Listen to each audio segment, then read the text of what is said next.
Thanks for tuning in to another episode of TheSlyLlama. If this is the first time you're tuning in, you may be wondering why this is even called TheSlyLlama. It's because I slyly pretend to be a product manager for products that I did not build, and where the information is only marginally less useful than what you get from the real Dalai Lama. So why am I doing this? After spending hundreds of hours of talking to users, I feel I'm uniquely qualified to share with you a hack to talk to your users. We always hear about how important it is to talk to your users when building product, but in my experience, people are either afraid to do it, silence can be terrifying, you're thinking about what to ask them next, you're not listening to what they're saying, or you just check the box by running through some questions quickly. And in both those situations, you end up with features that don't ship and products that sit on shelves. So the format for this is I'm going to pick up a product at random from Product Hunt. It may be a product of the day or product of the week. I'm going to find the user that this product's intended for. I'm going to chat with them for 10 minutes. The outcome should be some useful information for the team. To prove that this hack works, I'm just going to go in cold. All right, with that, let's go. Hello, Adi. How you doing, man? Yeah, good to see you. Let me switch to the background just a second. How did you like those backgrounds I sent you, or do you prefer? Oh, I don't have any other one, so That's what DALI thinks is the visual representation of spend management. AI generated. AI generated, that's right. Interesting fact, while you pull that up, is DALI does not spell well. Like in my thing, the full name is TheSlyLlama. Yes. And it refused to spell this thing correctly. Like every time it would just get it wrong. So there's still a role for designers out there is takeaway. You look the same, by the way. Like I would recognize you on the street. Some people have become unrecognizable. No, but you too. I mean, I think most of us. It's a long time, but we were adults by then, right? It's not like we met in kindergarten or something. It's true. It's true. Yeah. So I guess the change isn't as drastic as from 5 years to 20 years, maybe. Yeah, the next 15 years are going to be bad, though. That's right. That's right. So this is the perfect gap where we can still recognize everybody. For folks listening, I know Gabriel from our Columbia days in New York, and not because he's a guest here or anything, and we can poll our class, but Gabriel was like one of the smartest guys in the class. Like the episode that comes to mind is we had to submit an assignment, and all of us had like a very simple thing made with paper clips, and Gabriel had this like simulation, and the rest of us were just blown away. So that's my memory of Gabriel, and so I'm super excited to chat with him again after a long time. Somebody I had a lot of fun with back in my New York days. We had a lot of great conversations then, and I'm looking forward to the next 20-30 minutes here on this topic. So with that, Gabriel, give us a little bit about what you're up to these days, your role, the company, and all this good stuff. Sure. Well, thanks for the kind words, Adi. Thanks for having me, and it has been great to reconnect as well. Well, going briefly into background. So after Columbia, I rejoined McKinsey. I was there, sponsored by McKinsey, and spent a few years there, mostly working payments and financial services, and then left to become CFOs at tech companies. The first one was a card network in Brazil called Elo, competes with Visa and Master here. I was the CFO there for 6 years and a bit, and then joined Caju. Caju is a startup, was founded in 2020 to tackle the benefits market. The benefits category is really large and mature here in Brazil, but with legacy products, and they were trying to bring a fresh air, a product that was more focused on the experience and the value for the users. So I joined the team maybe 8 months after they had done a Series B. The company has been growing fast, more than doubling every year, and they wanted a CFO to help them with the next steps, and here I am. Nice. You mentioned going from McKinsey to your first startup. Was that a hard transition? Was that hard to find? What were some of the adjustments? No, I mean, it was probably a mature decision by the time it happened. And I guess I was the kind of guy that was meant to be on this side of the table. I mean, loved my time there, met great people. The team is amazing. And I get why some people really like to stick with consulting and have fun doing that. But for me, it just made sense. I wanted to be here. I don't know, a little bit more continuity with the topics, with the teams, being able to implement the culture, and I've been fortunate to be able to join like growth projects, really exciting, and I don't know, I like the problems I'm tackling this side of the table. Yeah, and I see you're not in a suit, so that's a benefit. Maybe that's what you Yeah, meant by this side of the. no, yeah, now just t-shirts. I love that. Yeah, just t-shirts. That's and so Caju is in the benefit space. Yes.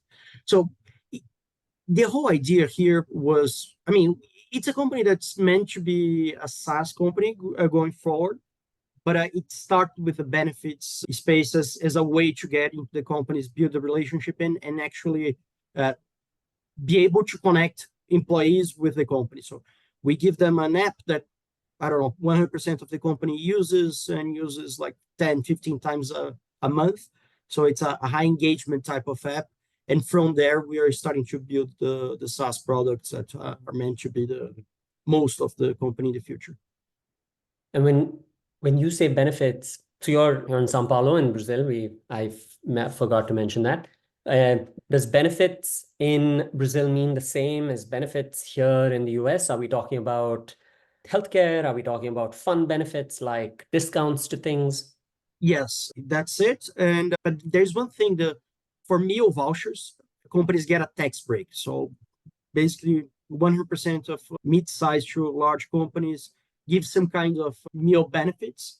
They can be in kind or they can be in cash. And if they're in cash, they have to go through an operator.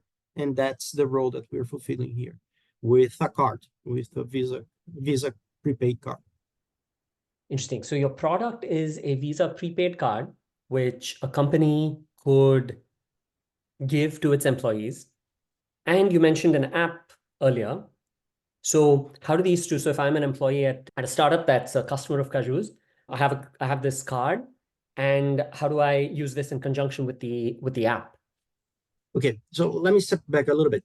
So if you're a startup company here in Brazil, you want to give meal vouchers to your employees just because meal vouchers are not considered salary and you don't get taxed on lots of stuff, and tax in Brazil can be really huge for own salaries. On top of that, you get a tax break on your income tax if you fulfill other criteria. I'm just not going to get into that, too technical. But to do that, you have to give the meal in a way that's the meal vouchers in a way that ensures that the voucher is going to be used only for meals. And that's where these operators enter into the equation because they have to make sure that this is what is going to happen. We built this layer on top of a Visa prepaid card. So it's the rail is a Visa prepaid card, but then we have the engine, the authorization engine, and the app for the employee to manage the voucher category and the other categories. And then this is all growing now. I mean, we have an expense management solution, then it's built on top of the same Visa card, but then it's not used for benefits, used for cash advancements and small expenses. And then there's a whole suite of products being built on top of that. Oh, that's interesting. And it's tax advantaged, meaning both the company and the employee benefit from a tax point of view from this meal voucher thing. It's a pre-tax expense. Yes. So basically, on top of salaries, you can pay, I don't know, 70% of different taxes on top of the salaries. And if you give them meal voucher, it's not considered them as salary. Yeah, interesting. And this is very meta. You're basically providing a product for expense management, and we are here to talk about your own expense management. Before we get into it, and one last comment here. Did you know that Caju in Hindi, in India, means the exact same as Caju in Portuguese? Cashew. The same fruit. Yeah, it means Cool. cashew. Nice.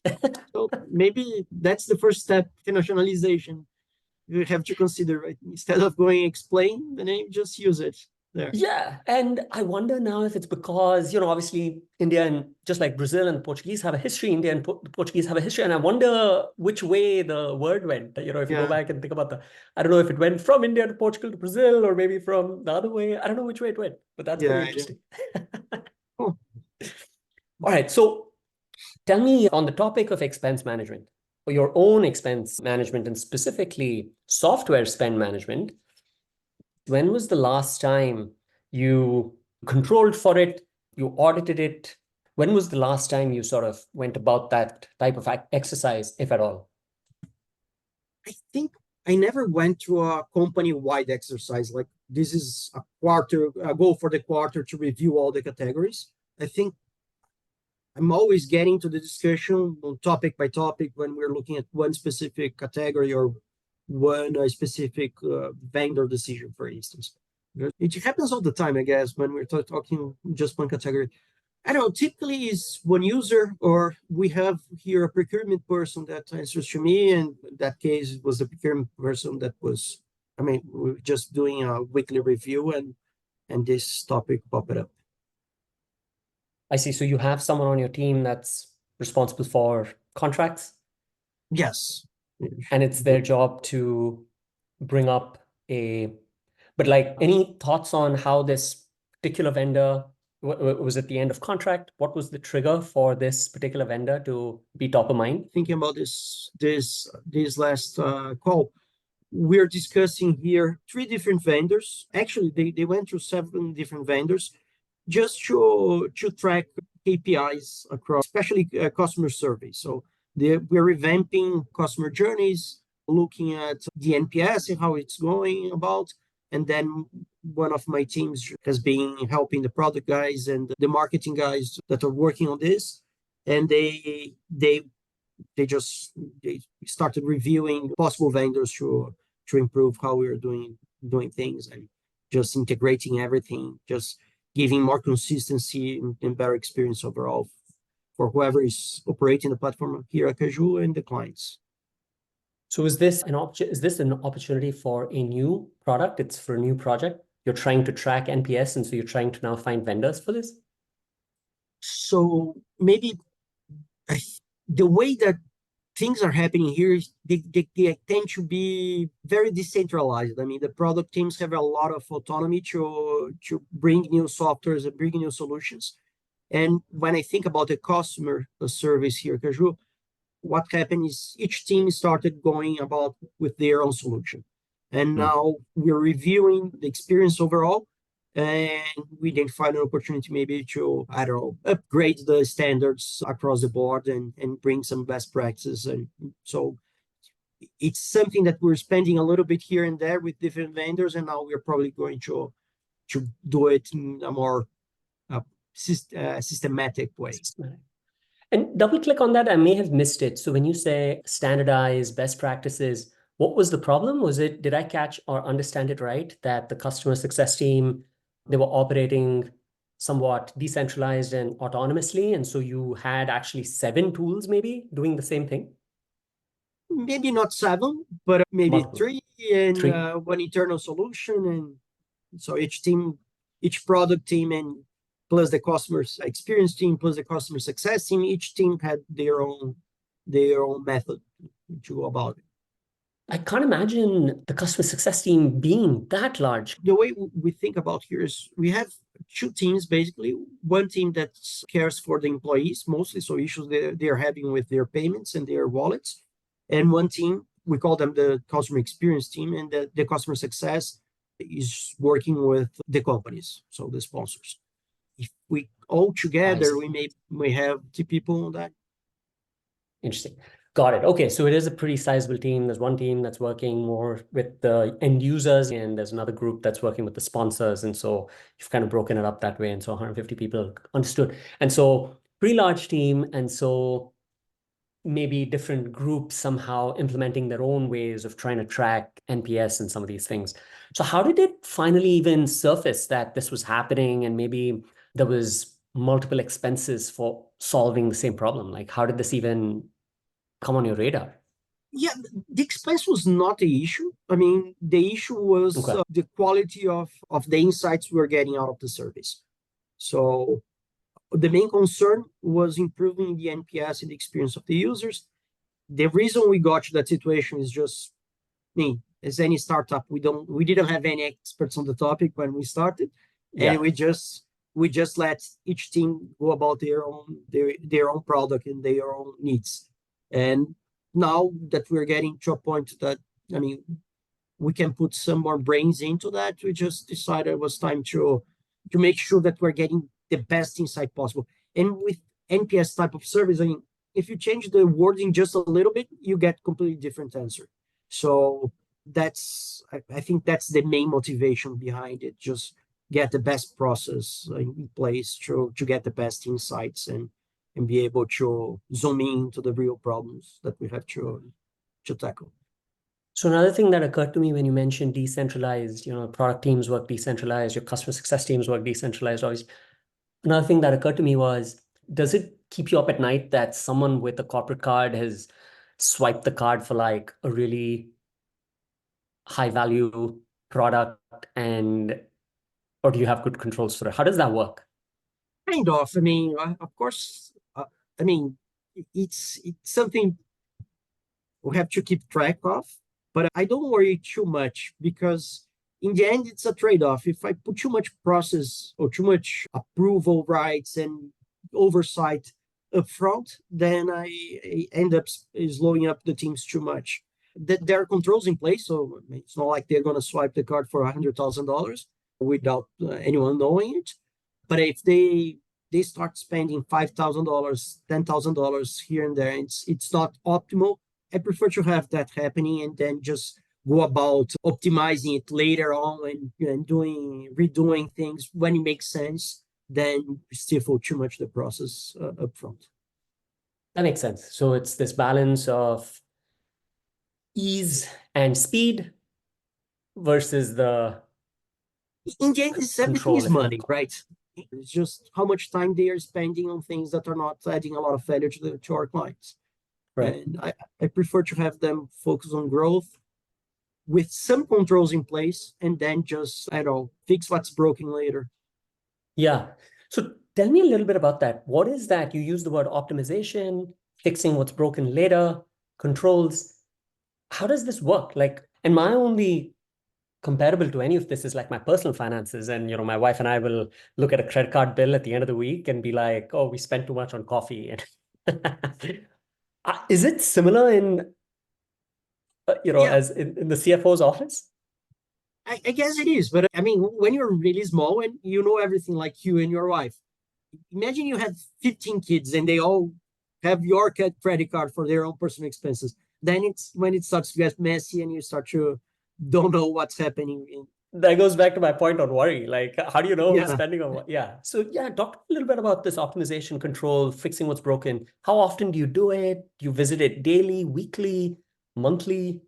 I don't know, even quarterly? Well, I mean, when we are doing the annual budget, it's one time in which several of those optimization opportunities arise, right? Everybody's looking at the whole figure. And there are many situations that might trigger something like that. For instance, a renewal, a contract renewal, and then, I mean, we will ask the question, well, it's similar to that one. Can't we just have one from now on? What we're getting different from each vendor. And I guess from time to time we deep dive into the larger categories, especially the larger categories. We tend to revisit them at renewal. Plus, I don't know. I mean, it just happens most of the times, and we make sure that the annual budget and the renewal are the moments in time that we make sure that we are reviewing them to, I don't know, just reduce the amount of broken things that we have in the background. But there will always be a little bit. It's just making sure it doesn't grow over time. And there's one thing. I mean, when we are making big decisions like we are getting to a new platform and things like that, then people tend to mobilize a little bit more around that project. And you usually see a lot of, I don't know, little things around that project that can be optimized as well. I see. So I'll tell you what surprised, like where my head went, what surprised me about your response was annual budgeting happens once a year, right? Sometimes, vendors sign these multi-year contracts. Maybe it doesn't happen for a couple of years.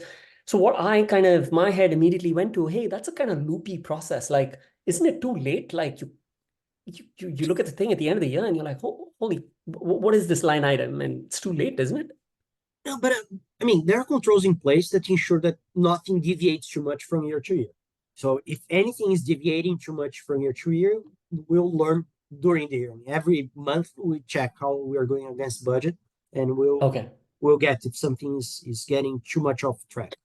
And I don't know, I don't think it hurts that much to go as long as you have some controls in place, it doesn't hurt that much to review it once a year. And I mean, it's once a year, maybe once, twice a year for each category. So we're constantly working on something, right? Yeah. Oh, that's interesting. Okay, so you do have this like monthly process where you're tracking against. Yeah, but the renewal anniversary for each contract is going to be in a different month. So it's like every month we are looking at something. Does it worry you that I'm just kind of double clicking on this idea of looking at things once a year? Does it worry you that, for example, I know you don't get worried too much, but does it worry you that there are salespeople like at all these, just like your own salespeople that are, at Caju pinging, various customers? Are you worried that there are various salespeople out there like pinging your product people, pinging your customer success people, your salespeople, like with all these products, and they all have this free tier, try before you buy or freemium style offerings. So people are swiping cards left and right, maybe forgetting to like cancel a 7-day trial or something like that. There's all this stuff. How do you catch those things? How do you not let a really high AWS bill or something like that like get you a year later? No, we don't have that many cards going around to start with. Okay. So I mean, we control, so we don't have that many cards. They will have to ask for the card to do that. I mean, there might be ways they can get around. They can just generate the expense and then ask for reimbursement. There are things that they can do, but we're constantly talking about that with the leaders and make sure that it doesn't get as messy as you're describing beforehand.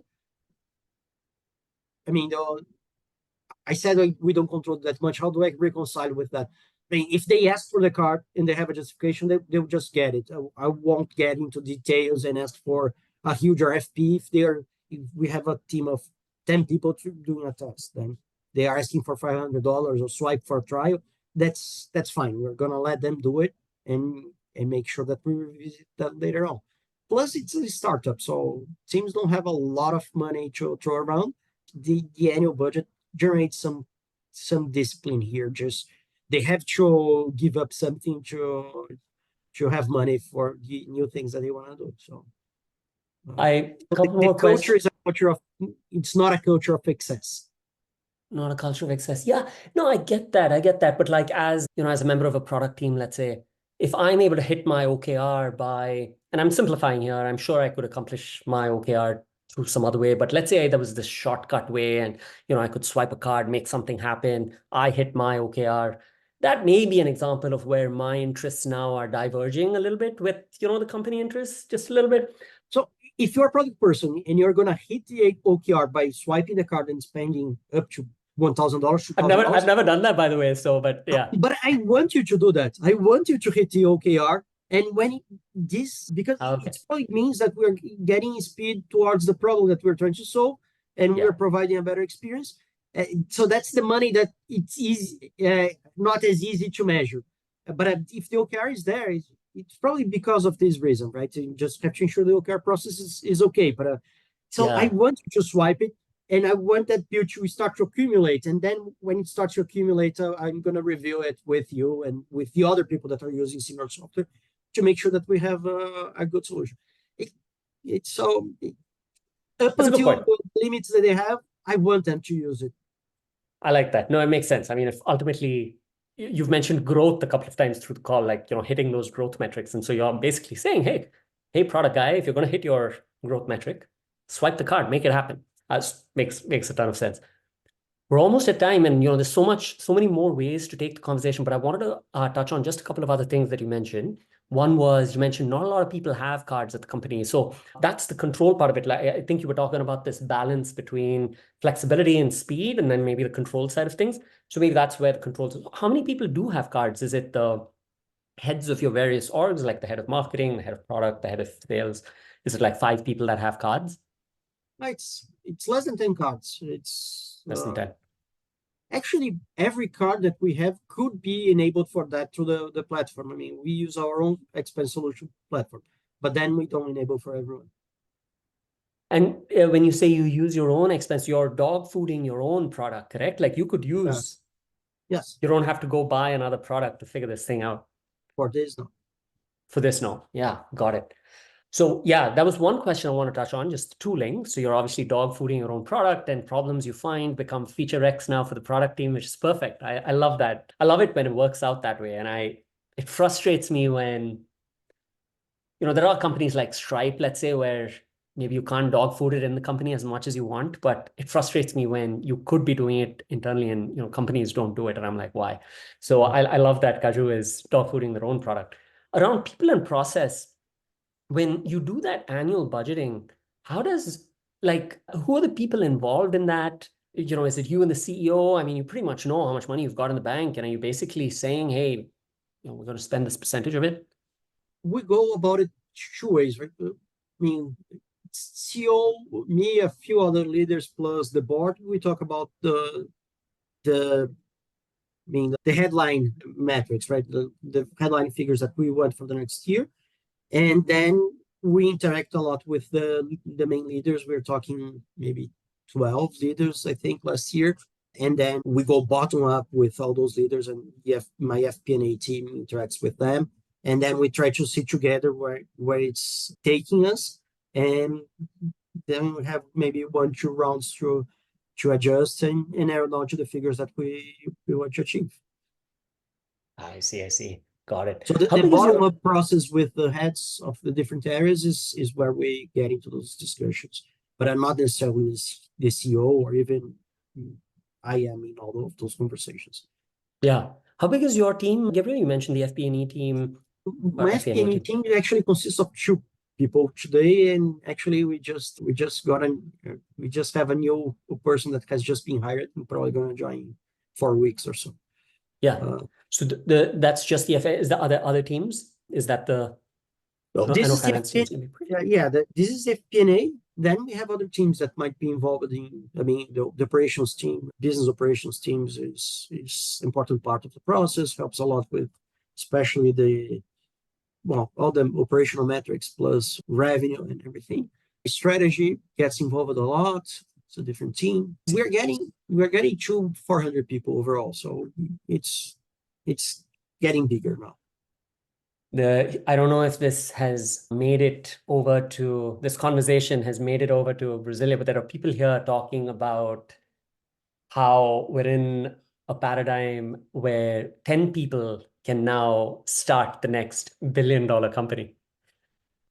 So how it's getting easier to start and easier to operate and easier to grow and all of this. And so I don't know if... No, for sure. I mean, the whole ecosystem has evolved so much. I mean, in US probably has been a few years, but in Brazil, the environment to start a company nowadays and to make it grow, it's completely different from even 7 years. Have you found your own team has grown or shrunk sort of over these last years, and as the company has grown? Well, every team is growing. I mean, okay, we are growing with efficiency. So if I don't know, for every $10 new of revenue, we are maybe spending 10% growth means 3% growth in expenses. So we are, every time we grow, I mean, we're improving margins, but it's impossible not to grow. I mean, it's getting more complex, more oversight, different client needs, different products. It's getting more complex. Yeah, got it. Gabriel, no, this was fantastic. I know we're at time. Like I said, I mean, there's just so much more to unpack, unpeel, get to more layers of this, but I want to be courteous of your time. I've overstayed my visit here for sure. So super insightful, Thanks for taking me into the CFO office there a little bit, helping me understand how, things work and budgets get decided and softwares get provisioned and all of this good stuff. So thanks a ton for your time. If people want to find, I don't think I have too many viewers in Brazil yet, but if people want to find Caju, which I think is primarily a Brazil-focused startup, correct? Where would they? Yeah, no, for now it's just Brazil.